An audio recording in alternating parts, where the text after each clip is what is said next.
Hello, this is Davy Mooney coming to you from the University of North Texas, where I run the jazz guitar program.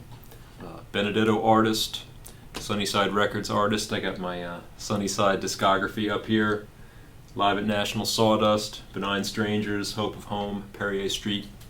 Got my Mel Bay book, Personalizing Jazz Vocabulary.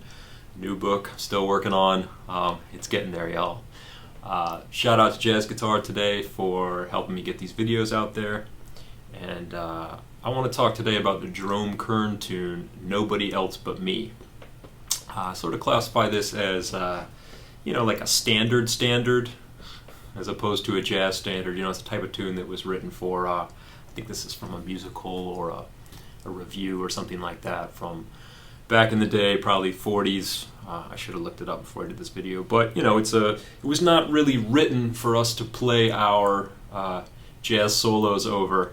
Although it's a favorite of jazz musicians because it's harmonically very devious, and Jerome Kern is famous for that, right?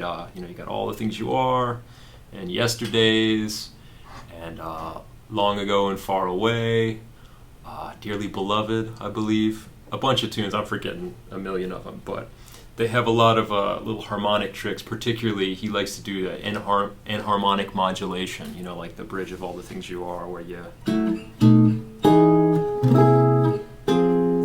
get tricked. He tricks your ears a lot. The end of All the Things You Are, you have a 2/5 in E, and then the G sharp, the major third of E, becomes the sharp 5 of C7. And then it becomes the minor third of F minor.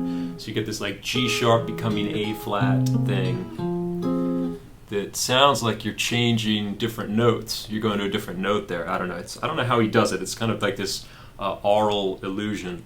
And Nobody Else But Me does the same thing with a little half step motion. So I'm going to use the version of this tune that I like to do, and I do this in my improv class pretty often because I like to put a tune in there that's, like I said, a standard, not just a, super difficult modern jazz tune. But there's so many versions of this song, like a lot of the standards, and they all have slightly different chords. And this one in particular is played by a lot of guitar players. Joe Pass does it on Simplicity, which I love, and he does it in E flat. Jimmy Rainey does it on a record with Bob Brookmeyer, also in E flat, but with some different chords. And I could spend all day going through all the different variations on it, but I'll start with the version that I like to do, that I learned it from, which is Peter Bernstein. The album is Signs of Life with Greg Hutchinson, Christian McBride, and Brad Meldau. And they do it in the key of C, so I'll take you through it. So we start off C, a 3/6, E minor 7, A7 to D minor, G7.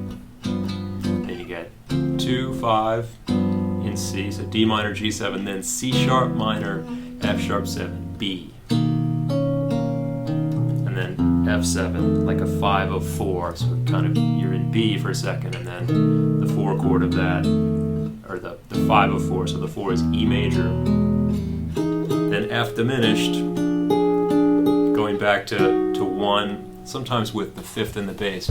One of the interesting things about this tune is the way Jerome Kern uses diminished chords, passing diminished. So we have E major, which is the 4 chord in the key of B, to F diminished, going back to 1. I like to think of that sharp 4 diminished. I like to convert that, instead of F diminished, to like a D diminished, a 5 of 3.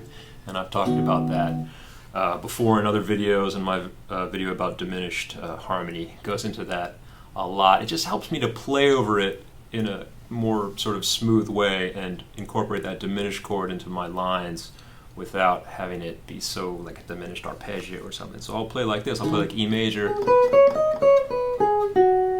and then I'll play like a B flat 7 sound, resolving to like an E flat minor. It's D sharp minor, but I'm trying to you get to the key of B with all those sharp chords and it gets pretty wacky. So I try to kind of think about it as a flat sound. And I could even think of that, that F diminished going back to B, like you know, E flat harmonic minor. So it's just kind of, again, E flat is the 3 chord in the key of B, and the 3 is so similar to the 1 that you can use them interchangeably. So E major,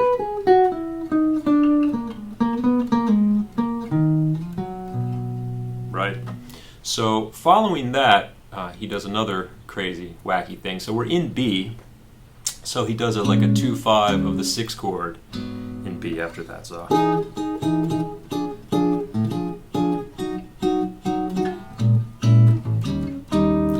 And you think it would go to the 6, but he plays another little enharmonic trick with the melody. So from the E chord, the melody is like, has the note B to like C sharp over the F diminished, and then B again over the 1 chord, and then D sharp over the B flat minor 7 flat 5 to E7. And then he plays B again, which you would think would be the minor third of A flat minor, G sharp minor. But he plays an A minor and has the B, uses the B as the 9 of that chord. And he tricks you, he tricks your ear. So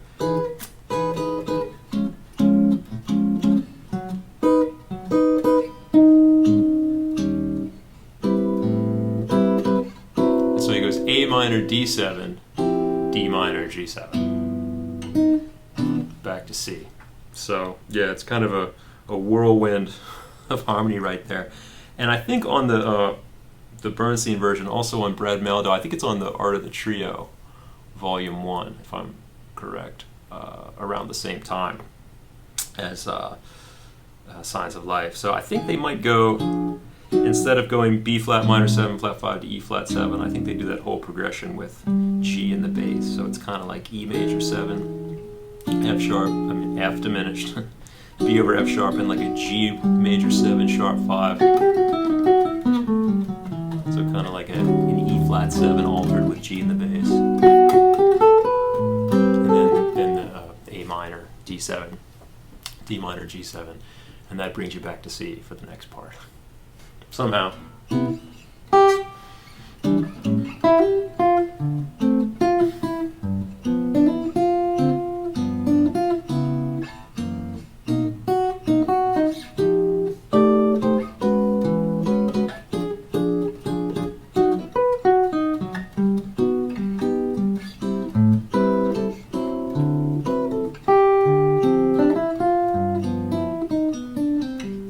So then the second half of the song starts the same: C major, 3/6, E minor 7, A7, D minor 7, G7. Then the next 4 bars we start the same: D minor 7, G7, and then on the Bernstein version they go A minor, A flat minor, G minor. So this time, you know, a 2/5 to the 4 in the key of C, which is maybe what we would have expected the first time, but he does that little trick where he just goes down to the key a half step below. So then we got 4 chord, 4 minor, subdominant minor, E minor, A minor, D7, D flat 7, C, which is all pretty standard stuff in the key of C. And the next part that I like to talk about, and you know, when I'm doing this with my students, there's a couple different kinds of diminished here. So the last part, he starts on the 1 chord again. Goes C major, like C major 6 because the melody's on A, to C sharp diminished, which of course is 5 of 2, to a D minor, and then you have that 5 of 3 again, E flat diminished. But it doesn't actually go to the 3 in this version. In some versions, they'll go to the 3 there. The Joe Pass version, he actually treats it like, basically like the opening of It Could Happen to You, where you have, but he's in the key of E flat, so you know, it's E flat, he goes G minor 7, C7, then the F minor to A minor 7 flat 5, D7, and then goes G minor, C7, F minor, B flat 7, E flat. Same chords as Easy Living as well. That's a pretty common progression, but in the Bernstein version, they go back to the 2, which is very common in jazz standards as well, like the flat 3 diminished, which is 5 of 3, but then instead of going to 3, it goes back to 2. So if I'm trying to play over that, I just convert those dominants or those diminished chords to dominants. So I'll think like C major to A7, right? Remember the C sharp diminished? Or if I want to think a scale, I'll play like D harmonic minor, you know?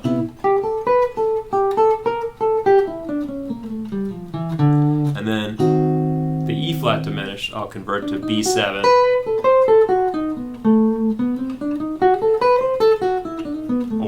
E harmonic minor, but then I'll go back to D minor because that's the next chord. You know, I don't have to resolve to E minor.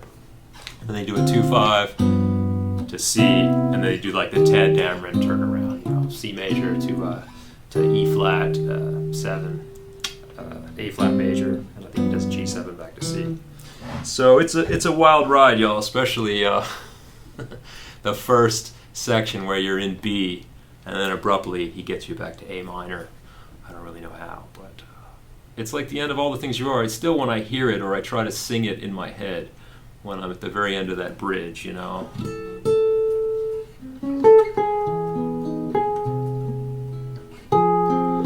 I think that it's a different note, the last note of the bridge and the first note of the last A section, but it's the same pitch. And he specializes in those enharmonic modulations and like aural illusions. So I'm going to play over this tune a little bit and you know, explore all this stuff, try to make the transitions as smooth as possible, and try to, you know, swing out as hard as they do on Signs of Life. Okay, hope you dig it.